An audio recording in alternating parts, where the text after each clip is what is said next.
Hei, järgnev video on õpetuseks nii sulle kui ka tegelikult paljudele teistele, kellel on oma e-pood või koduleht ja kus on vaja pilte optimeerida. Ja tegelikult point on selles, et me soovime, et me oleksime oma piltidega Google'i otsingus ka esilehel või tuleksime Google'i otsingus kõrgetel kohtadel välja. Ja mida me siis saame selleks teha, et me tuleksime piltidega Google'i otsingus välja, et me saaks neid paremini optimeerida. Kõigepealt hakkab muidugi asi pihta sellest, et need pildid, mida me valime omale, mida me tahame näidata oma sihtgrupile või klientidele, et need oleksid võimalikult siis kirjeldavad, et kui me tahame näidata suurust või mõõtmeid, siis me peame seda näitama millegagi kontekstis. Näiteks siin on garaažiuste aknad ja konkreetsem alamkategooria on plastaknad ja siin on selgelt näha, et need on plastaknad, mis mõõdus. Ja kui ma lähen sellele pildile, siis selle pildi nimetus on nüüd natukene mööda, siin võiks olla näiteks garaaži uste plastaknad ja see mõõt võiks ka siin selles nimetuses kohe näha olla. Et siia alla on mõõt pandud, see on väga hea, see annab mulle kohe arusaamise, et see on sellises mõõdus. Ja mida saab veel teha, näiteks see, et kui ma lähen sellele pildile peale ja siis tuleb siia kohe teine pilt, mis näitab mulle seda vaadet nii-öelda kaugemalt, et ma näen, et kuidas see 610x200 millimeetrit siis suuremas visuaalis nagu välja näeb, et siis ma saan nagu parema tunnetuse sellest. Et siis me saame aru, et see on nii suur. Või kui me tahame näidata erinevaid värvivalikuid, siis me võime pildistada neid tooteid erinevates värvides ja kui inimene valib selle e-poest, ta saab vastavalt selle värvi ka. Või tuleb meil ette see, et me tahame rääkida ühte ja sama keelt mingisugusel põhjusel, et me saaksime kliendiga mõlemad aru, et me räägime ühest ja samast pildist. Aga alustame siis kõigepealt algusest. Et kõigepealt on küsimus selles, et kui meil nüüd on need õiged pildid tehtud, et siis need pildid on suure tõenäosusega mahult ja selle nimetuse poolest tegelikult mitte meile sobilikud. Ehk siis ma avan siin selle pildi praegust siin näiteks fototöötlusprogrammiga GIMP ja nagu sa näed, selle pildi faili nimi on siin mingite numbrite kombinatsioon. Ehk siis esiteks ma teen selle pildi omale õigesse mõõtu ja see õige mõõt on siis see, mis minu kodulehel on kas siis ette antud nendele piltidele või siis oled sa otsustanud, et minu kodulehel on tootepildid, kui me räägime tüüpilisest e-poest, siis need on tavaliselt kas siis ruudukujulised või vertikaalsed, aga nad on kõik alati ühes mõõdus, nii-öelda dimensioonilt. Ja oletame, et ma olen selle mõõdu siin teinud täpselt nii, nagu mul siin praegust näha on, 1100 korda näiteks 790. Et siis kõik minu pildid võiksid sarnastel lehtedel olla kõik sellises ühes mõõdus. Ehk siis mõõt võib olla ka suurem, aga küsimus on lihtsalt selles, et kas see suurema mõõduga ehk see pikslite arv ka tegelikult on meil piisavalt väike mahuliselt. Et need on kaks täiesti erinevat asja. Aga ega ei maksa ka väga suureks seda pilti teha, sest siis ilmselgelt kasvab ka selle pildi maht. Aga nüüd oletame, et see on meile sobilik mõõt siis nii-öelda, et tegelikult niisugune alla 2000, mis pildid pikslites jäävad, on täitsa okei. Mida väiksem, seda veel väiksem see maht tuleb, aga ikkagi see sõltub sellest, et mis meie kodulehel on, et pildile algselt mõõdud sinna siis pandud, mis on need kõige sobilikumad ja teha need kõige sobilikumas mõõtmetes. Aga niisugune 1000 kuni 2000 vahel on täiesti okei. Ja nüüd, et see pildi mahtu vähemaks teha, siis kui ma siin tõesti kimpis teen, siis ma ütlen export as, esimene asi ma panen kohe pildile õige nimetuse.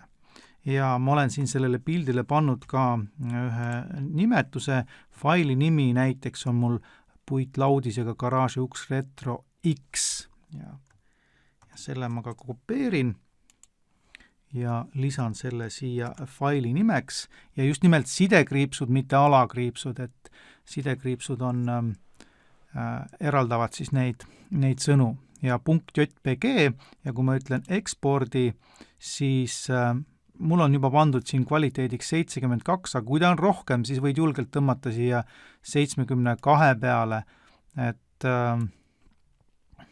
see pildi kvaliteet tegelikult ei ole palja silmaga, siis see erisus ei ole näha.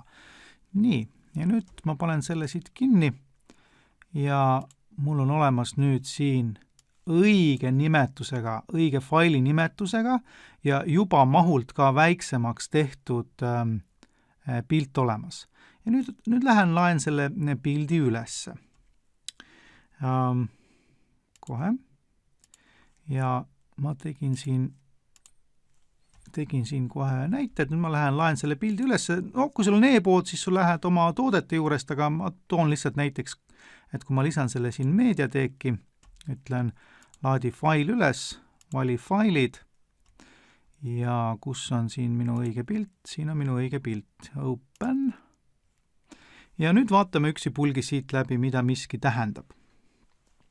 Alt-tekst ja alt-tekst on nüüd selle jaoks, et kirjeldada seda pilti, mis seal pildil siis on. Ja seda alt-teksti, see on kõige tähtsam osa tegelikult. Alt-teksti puhul seda loevad esiteks inimesed näevad seda ja loevad, nad saavad aru, mis seal pildi peal on, siis Google robot samamoodi loeb, mis on sellel pildil tänu sellele alt-tekstile, jah? Ja vaegnägijatele loevad ka vastavad tarkvarad siis ette, et mis on pildi peal. Nii et see alt-tekst peaks olema võimalikult kirjeldav, mis sellel pildil on. Ja ma olen siia nüüd kirjutanud ühe alt-teksti ja ma olen siia toonud välja just sellise. Ehk sinna võib panna kuni 15 sõna circa sellele alt-kirjeldustesse. Ja siin on nagu olulised märksõnad peaksid ka olema sees, et see garaaži uks ja kui ta on puitlaudisega, see on oluline omadus, siis too palun see oluline omadus ka sellele välja. Või kui selle pildi puhul, kui sa paned siia teise pildi, on suhteliselt sarnane, aga seal on teistsugused mõõdud, siis too välja need mõõdud.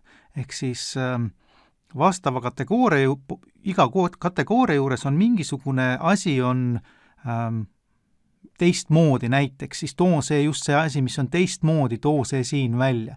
Olgu see värv, olgu see mõõt, olgu see materjal ja nii edasi, et mis on teistmoodi, too välja. Ja kui sa tahad täpsemalt lugeda veel detailsemalt, siis võid minna siit seda linki mööda kirjelda pildi otstarvet lugema, mida ja kuidas saaks veel täpsemalt kirjutada sinna alt-teksti, aga kokkuvõtteks on see, et see peab olema võimalikult kirjeldav ja erisusi välja toov kuni 12 kuni 15 sõna pikk. Nii, nüüd järgmine on meil nüüd pealkiri ja pealkiri ei pea olema ilmtingimata täpselt seesama, mis oli see alt-tekst ja pealkiri ja kirjeldus, vot need kaks asja, need tegelikult on vajalikud siis või neid kasutatakse siis, see tähendab seda, et WordPress loob iga pildi laadimise juures kohe eraldi sisulehe selle jaoks. Ehk siis ma näitan teile, vaatan, kus mul ta siin nüüd on, näiteks see on üks eraldi sisuleht, siin on see pealkiri tuleb välja ja siin on see kirjeldus, jah? Et ta teeb eraldi sellise sisulehe. Ja kui ma nüüd avan selle, siis sa näed, et see sama pilt on siin, talle on eraldi antud aadress, see on see pealkiri ja siin on ka see kirjeldus, mida me alguses sinna saame siis lisada. Aga nüüd ongi küsimus selles, et kas sinul on vaja niimoodi, et iga pildi kohta luuakse veel eraldi sisuleht. Võib-olla mõne tooteteenuse puhul on see hea, saada võib-olla rohkem tähelepanu, inimesed otsivad selle kohta rohkem pilte ja see on väga kirjeldav sisuleht selle pildi kohta, võib-olla on see okei. Aga üsna sageli, kui me räägime näiteks blogipostitustest, siis võiks see pilt ju tegelikult ju suunata otse sellele blogipostitusele, kus see pärit on. Ja kui sa tõesti seda tahad, siis mine siit Yoast SEO alla ja ütle search appearance ja saad välja Yoastist visata või välja lülitada meedia ja saad öelda, et suuna ümber, nad ütlevad ka, et we recommend you set this to yes, et suuna pildi pealt, et ei ole seda dokumenti eraldi vaja Google'is välja tuua, aga et suuna see pildi pealt see liiklus kõik sellele originaalpostitusele, kus see pilt pärit on või originaal sisulehele, kus see pilt pärit on ja save changes. Nii, aga ma võtan nüüd lahti selle postitused uuesti, mis meil siin on, piltide optimeerimise teema ja me jäime nüüd pooleli siin selle pildi lisamisega, vaatame kohe. Nii, võtame siit selle lahti. Ehk siis pealkiri, mul on muidu pealkiri ka siin välja toodud, pealkiri on näiteks hoopis lühem versioon Retro Garage uks laudisega. Ja see on nüüd sellisel juhul, kui sa tõesti tahad seda eraldi sisulehele, faili sisulehele ka veel nii-öelda optimeerida. Et antud juhul võib-olla ei olegi see üldse vajalik, et tegelikult saab niimoodi teha selle pildi optimeerida, et sa ei pane seda pealkirja, sa ei pane ka seda kirjeldust siia ja piisab sellest alt-tekstist näiteks. Aga seda tuleb natukene nagu mõelda või kaaluda, et kas sa tahad eraldi sellist tööd teha, kas sa tahad eraldi selliseid sisulehti, mis tuleksid Google'is välja just sellisena. Et kui ma võtan siit piltide optimeerimine, siis näed, see tuleb näiteks siin, see pilt tuleb niimoodi välja siin, ta ei viita otseselt sellele konkreetsele allikale, kus see pärit on, vaid ta viitab sellele pildile endale siin, jah. Aga võib-olla sellest ei ole nii palju kasu sellele, et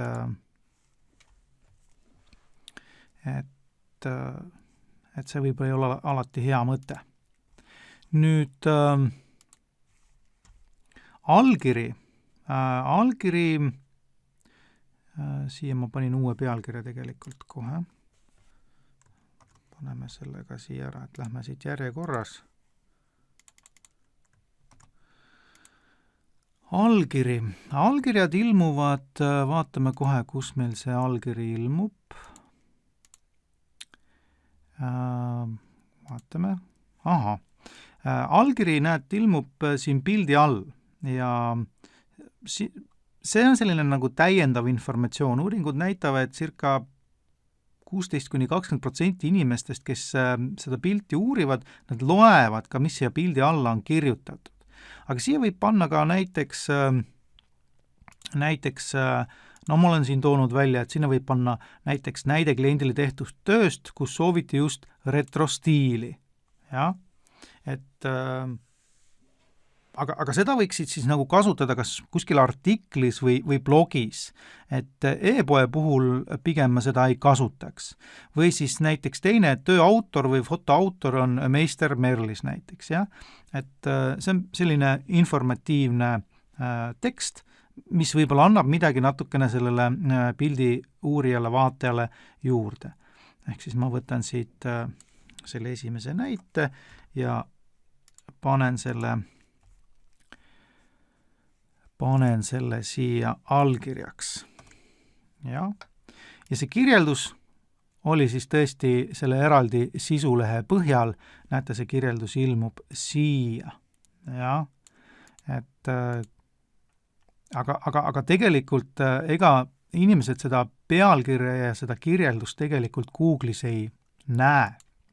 Nad näevad ainult seda pilti. Seega, see on nagu rohkem siis Google'i jaoks. Et ma olen siia pannud ka nüüd selle kirjelduse, et kui sa nagu tõesti nüüd tahad rohkem tööd teha, tahad eraldi piltidega niimoodi välja tulla, siis arvesta sellega, et inimesed seda ei näe tegelikult kuskil, nad näevad ainult pilti, aga sa saad panna mingisugust teksti, mida inimesed võib-olla otsivad rohkem, mis on nende jaoks relevantsem, siis ma olen siia kopeerinud selle teksti, valmis kirjutanud ja panen selle näiteks siia. Et nüüd, kui inimesed otsivad näiteks garaažiuste tellimine, siis võib vabalt tulla seesama puitlaudisega garaažiuks retro välja garaažiuste tellimise märksõna peale. See võib nii olla. Ei pruugi olla, aga võib olla nii. Nii, mis siit edasi tuleb siis? Faili URL tegelikult luuakse sellest, näete, siin on see faili URL tegelikult paremini näha, see luuakse sellest alttekstist, mitte alttekstist, vabandust, see luuakse sellest faili nimest, mida me lõime algselt oma arvutis. Ja võt, see tulebki siia URL-iks ja sellega sul ei ole rohkem midagi muud teha. Ja joondus on, kui sul on blogipostituses, siis sa võid ju joondada keskele või vasakule või paremale, kuidas sa ise soovid. Blogipostituse puhul sa võib-olla tahad näiteks suunatada kuskile, siis sa võid panna siia, kuhu see pildil klikkija suunatakse. Ja? Aga kui seda tõesti on vaja näiteks, jah, et mina ütlen praegust, et puudub ja suurus, et ta näitab siin, milliseid suuruseid ta siin teeb, ehk siis kui ma juba tean, et minu, ma ei tea, e-poe toote mõõdud on 1100 korda, ma ei tea, 800, siis ma jätangi selle täissuuruse siia, jah, ja niimoodi ma kasutan seda optimaalselt, seda pildiressurssi ära. Ja mida nüüd veel siit? Nüüd vaatame korra siit näiteks, mis on siin, võtame korraks siit näiteks aknakatted, rulookardinad, niimoodi. Ja võtame siit, vaatame, kas siia on pandud, ei ole pandud, võtame kangad näiteks. Oletame, et kui asi puudutab kangaid või mingisugust kollektsiooni, mida inimene saab tellida, siis antud juhul siin on mõistlik kasutada pildi puhul koodi. Ja see kood siis peab midagi tähendama sinu enda jaoks, mingit materjali, mingit konkreetset värvi ja nii ongi. Aga kui me räägime näiteks garaažiustest, kus võib-olla ei ole niimoodi kategoriseeritud, nagu need värvid ja materjalid seal olid, siis võtame siit need retrouksed näiteks, vaatame, kas siit tuleb, siin on näiteks retro X, siia võibki siis panna, et garaaži uks retro X, siis võib panna garaaži uks retro hash, jah, et kui see hash tähendab muidugi hea oleks, kui kasutaja saaks aru, mida see hash tähendab, et kas see on hash-kujuline midagi, hash-kujundus või see on X-kujund on, eks ju, et siis kui ma sellest niimoodi aru saan, siis oleks see super. Et garaaži uks Z, kui siin on Z, siis ma saan aru, et pildi pealt ma saan aru, et see on Z ja see on minu jaoks okei, et siia võib nagu julgelt panna selle garaaži uks Z-i ka. Kui ma nüüd klikin sellel pildil siin, siis vaatame, mis selle pildi, siin on retro uks 1, ehk siis kui sul on nagu palju neid erinevaid garaaži uksesid, siis see on retrouks, võib-olla selle kõige suurem omadus on, ma ei tea, pruuni värvi näiteks, siis sa paned selle pruuni värvi. Kui see on teist mõõtu, siis sa paned sinna teise mõõdu. Kui see on punast värvi ja teist mõõtu, siis sa paned punast värvi ja selle mõõdu sinna. Ehk siis, kui mina näen seda nimetust, siis mina saan sellest aru ja sina saad sellest ühtemoodi aru. Et kui see peab nagu aitama kasutajal aru saada ka, mitte ainult sinul, vaid ka kasutajal aru saada, millest sellel pildil juttu on. Ühte asja tahaksin veel öelda, et tegelikult tasuks ka märksõnade osas teha natukene uuringut ja kasutada piltidel mitte ainult samuse sõnu, vaid kui need on ka tõstuksed, siis sa võid tõstust nimetada ka garaažiukseks. Aga garaažiust alati tõstukseks ei saa nimetada. Ja kui sul näiteks teed ka puidust garaažiuksi, siis kasuta seal ka seda õiget fraasi, mida ka otsitakse, aga sünonüüme ja sarnast semantikat tasub ka kindlasti kasutada. Siin ta annab sulle veel näiteid, siin voldikuuksed näiteks. Kui sa müüd voldikuuksi, siis palun nimeta neid voldikusteks, sest inimesed otsivad, eks ju. Ja nii edasi.